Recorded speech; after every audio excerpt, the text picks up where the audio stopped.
ఇప్పుడే జీ5 app download చేయండి. చూడండి మీ ఫేవరెట్ టీవీ షోస్ ఎప్పుడైనా ఎక్కడైనా. కళ్ళు కనిపించవా? అరే నీ కళ్ళు మొబైల్లో పెట్టి మమ్మల్ని అంటావా? మీ కళ్ళు ఫ్రిడ్జ్ లో పెట్టారా?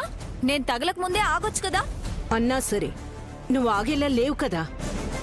దూసుకుపోయే తత్వం గల నాలాంటి వాళ్ళు ఎక్కడా ఎప్పుడు ఆగరత్తయ్యా. ఇప్పుడు ఆగేవుగా. ఇది ఆగడం కాదు, వాగడమా? ఏహే మీతో నాకెందుకు, వెళ్ళండి. హే ఆగు. వెళ్లే ముందు నైని ఎక్కడికెళ్ళిందో చెప్పు. చెల్లి ఇంట్లో లేదా? వచ్చానక్క. ఇక్కడే ఉంది కదా. ఏంటి రాజా, మీ మమ్మీ కంటే ఏజ్ అయిపోయి సరిగ్గా కనిపించట్లేదు అనుకోవచ్చు. తమరికేమైంది? పాపిష్టి కళ్ళు కాబట్టి పోయాయా? నాకు ఏజ్ అయిపోయిందంటావా తింగర్దానా? నా కొడుక్కి అక్కలా ఉంటాను. అవునులే, మా ఆయన తాతయ్యలా ఉన్నారు. తాతకు అక్కంటే ఇంకేమైనా ఉందా? రే మూతి మీద గుద్దరా దాన్ని. ఆగండి అత్తయ్య. అక్క నువ్వు పద, నీతో ఒక విషయం చెప్పాలి. మాతో కూడా చెప్పొచ్చు. ఏదైనా సమస్య అయితే అందరం కలిసి పరిష్కరించుకోవచ్చు.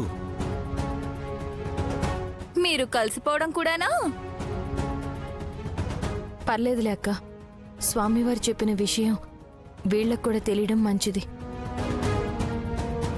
గురువుగారు చెప్పారా? ఏం చెప్పారు? ఈ రోజు రాత్రికి నేను మణికాంత ప్రాంతానికి బయలుదేరాలన్నారు. పౌర్ణం వచ్చిందా? సాయంత్రం 6ంటికి తిథి మొదలవుతుంది. అది సరే మమ్మీ, ముందు గురూజీ గారు ఏమన్నారో చెప్పమను. మానసాదేవి ఆలయం చేరుకోవడమే దుర్లభమట.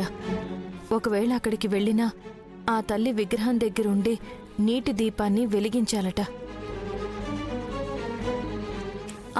అగ్గిపెట్టి తీసుకెళ్ళు చెల్లి. అయ్యో అక్క, నీకు అర్థం కాలేదు. నీళ్లలో ఒత్తి ఉంటుందంట, ఎలా వెలుగుతుంది? నీళ్ళ నూనె కాదా?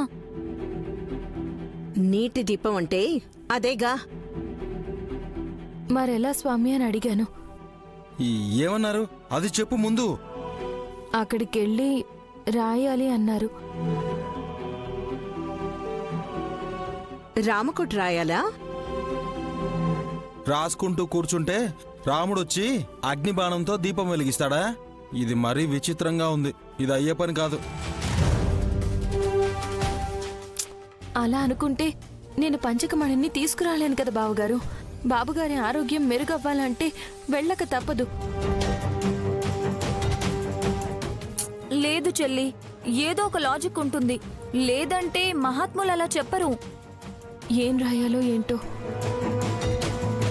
చీకటి పడేలోపు మన బుర్ర వెలక్కపోదు. ఆలోచిద్దాందా. జీ5 యాప్ డౌన్లోడ్ చేసి అన్ని ఎపిసోడ్స్ పూర్తి ఉచితంగా చూడండి.